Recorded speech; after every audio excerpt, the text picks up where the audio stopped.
আজ বর্ষ শেষ, বাংলার নববর্ষ আগামীকাল শুরু হচ্ছে।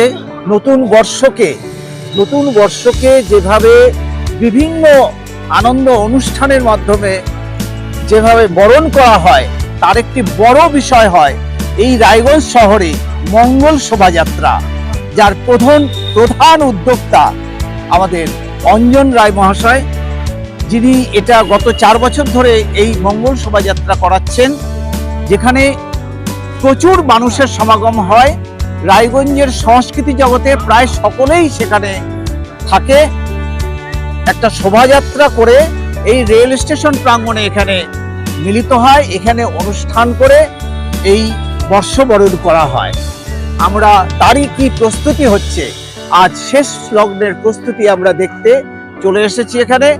আমরা কথা বলে নেব সেই অঞ্জন রায় মহাশয়ের সঙ্গে। অঞ্জনবাবু, কিরকম প্রস্তুতি নিয়েছেন? এবার আমি আপনাদেরকে ধন্যবাদ জানাই।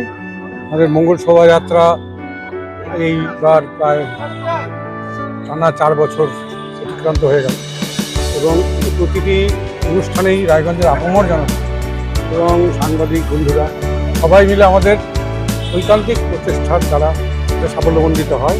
সবার ঐকান্তিক প্রচেষ্টা আছে এবং সর্বতভাবে নির্দলীয়ভাবে, কোনো দলমত ঊর্ধ্বে অল পলিটিক্যাল পার্টির লোক সবাই আমরা একত্রিত হই, বা নেতারাও আসেন, সবাই মিউনিসিপাল সবাই আসে এখানে।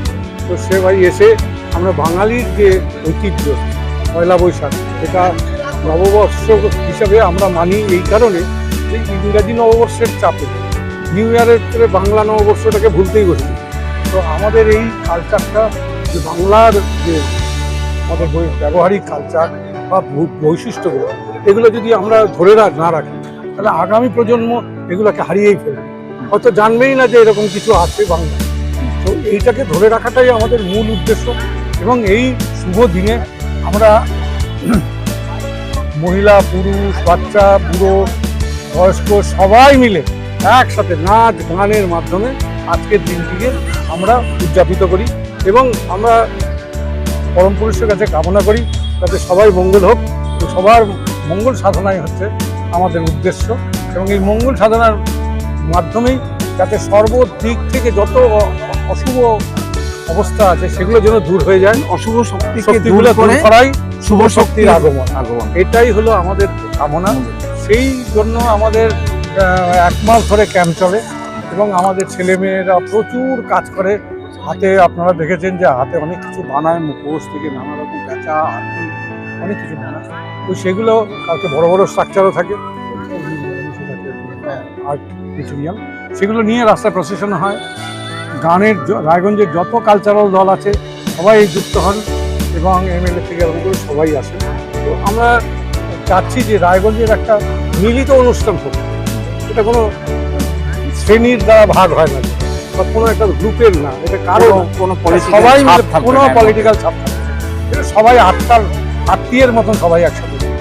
আমরা ভুলে যাব যে আমরা বাঙালি, আমরা বাংলায় বাস করি, বাংলাকে স্মরণ করা, হিন্দু, মুসলিম, খ্রিস্টান ধর্ম বর্ণ নির্বিশেষে তাদের সবাইকে আমরা নির্বিশেষে আমরা একদম একটা মিলন উৎসব। এই মিলন উৎসবের আমাদের স্টেশন চত্বরে ফাউন্ডেশন স্কুলের মোড় থেকে আরম্ভ হয়। প্রসেশন পুরো শহরে গান করতে করতে, নাচতে নাচতে, এবং বিশেষ যে পুরুলিয়ার ছৌ নৃত্য দল এবার আমাদের মধ্যে আসছে, থাকবে। এবং ডিআইসিও মহাশয় অ্যারেঞ্জমেন্ট করেছেন আমাদের জন্য, ছৌ নৃত্য এনেছেন। তো সেটা একটা বিশেষ আকর্ষণ এবার। তো ছৌ নৃত্য এখানেও প্রদর্শিত হবে, আমাদের বাংলার বিশিষ্ট একটি কালচার। তো এই স্টেশন চত্বরে স্টেজ তৈরি হয়েছে, আপনারা সামনে দেখতে পাচ্ছেন। এখানে ফুড স্টল, এখানে যারা এসে আসবে তাদেরকে খাওয়ানো হবে। তারা বাচ্চারা সবাই আসবে, স্কুলের 3টা-4টা স্কুলের বাচ্চারা সবাই থাকবে। এই করে আমরা চাচ্ছি যে কালকের দিনটা যেন খুবই সুন্দরভাবে মিলেমিশে থাকার যে বার্তা, এটা যেন সমাজে আমরা। কটার সময় শুরু হবে? 4টায় শুরু করে বিকেল 4টা, হ্যাঁ, তারপরে রাত 9টা, 10টা, 11টা। ধন্যবাদ আপনাকে। ধন্যবাদ।